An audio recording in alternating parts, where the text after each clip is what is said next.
farmer who shared his last meal. In a quiet village surrounded by wide fields and tall baobab trees lived a humble farmer named Kofi. His home was small, his clothes were worn, and his farm was no larger than a patch of earth beside a dusty path.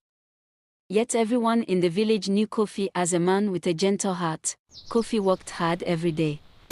From sunrise to sunset he tilled the soil, planted seeds, and prayed for rain. But that year had been especially cruel.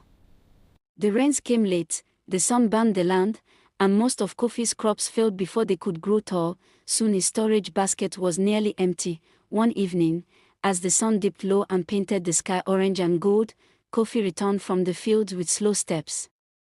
His stomach rumbled, and his body felt heavy from hunger. Inside his small hut, he looked at the clay bowl resting on the wooden table. Inside it was the last of his food, a small portion of rice and a few roasted yams. Kofi sighed softly and sat down. "This will have to last me tonight," he said quietly to himself. "Tomorrow I will think about what to do." He warmed the food over a small fire and placed it carefully in a wooden bowl. The smell filled the tiny hut, and his hunger grew stronger.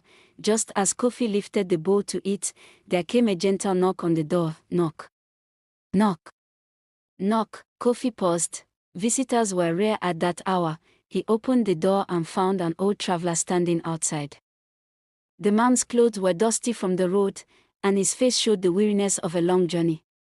He leaned on a walking stick and spoke with a tired voice. "Good evening, farmer," the traveler said kindly. "I have walked far today, and I have not eaten since sunrise. Might you spare a little food for a hungry stranger?" Kofi looked at the man. Then he glanced back at the small bowl on the table. It was the last meal he had. If he shared it, he would go to sleep hungry. For a moment, Kofi felt a struggle in his heart. Follow for part 2.